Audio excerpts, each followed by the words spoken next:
Por que essa preocupação tão intensa que você tem nos livros, no dia a dia, em palestras, etc., com a questão da ética jornalística? Porque tem uma frase do Gabriel Garcia Marques que diz que a ética é tão importante para o jornalista como o som de voar é para o besouro. Porque o besouro não consegue voar sem fazer barulho, o jornalista não consegue fazer jornalismo sem fazer ética. E sabe que de todas as definições que eu até andei estudando um pouco para poder, juntamente com o Paulo Rodolfo, escrever os livros, tem uma que diz o seguinte, que é mais simples, que diz que ética é aquilo que a gente faz quando ninguém está vendo. Né? Isso é ótimo. Entendeu? Ética é aquilo que ninguém... E outra coisa... Não precisa alardear, não precisa nada. Não precisa nada. Né? Quando ninguém está vendo, é aquele momento que a gente é ético. Agora, é interessante também dizer, no caso relativo da ética, é o seguinte, que se você é ético, não. Eu estou ético. Porque ética é uma coisa dinâmica, é uma coisa para a gente perseguir o dia inteiro.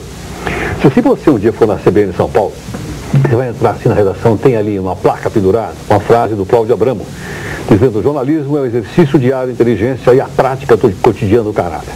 Quando eu pedi para colocar naquilo lá, não foi para os meus amigos, foi para mim mesmo. Eu olho todo dia lá e digo: meu Deus, será que eu estou fazendo aquilo que está escrito ali?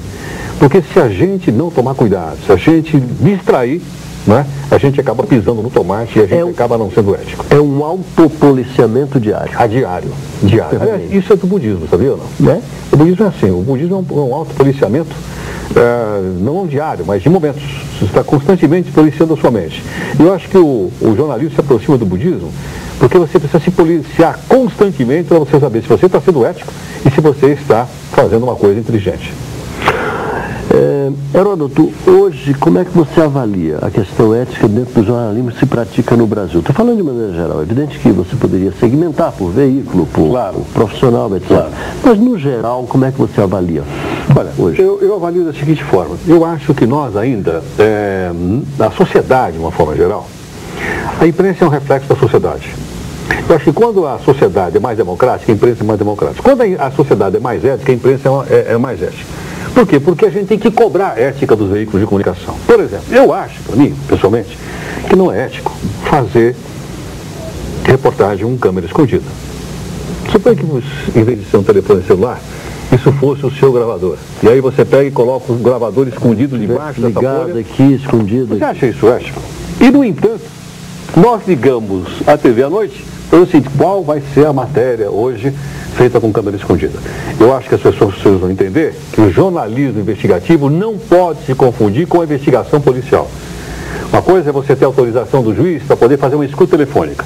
Outra coisa é eu fazer uma entrevista ou almoçar com alguém, como aconteceu recentemente, né?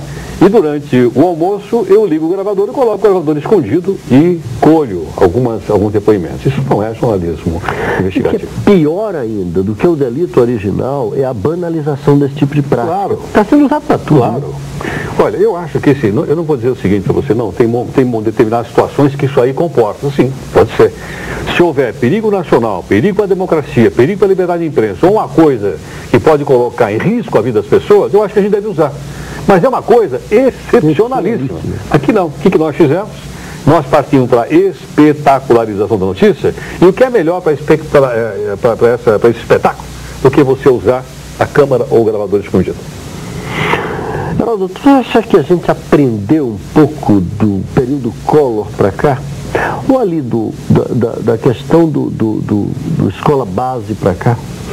Eu acho que nós aprendemos muito. Eu acho até que o caso da escola base é um divisor de águas na imprensa brasileira, no que diz respeito ao comportamento ético.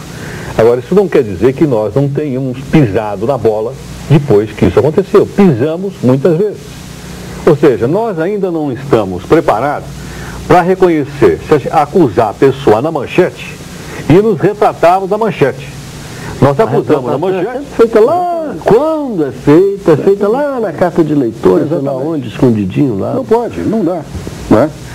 Eu acho que eu não gostaria que essas coisas fossem resolvidas pela lei, porque eu acho que a lei garante.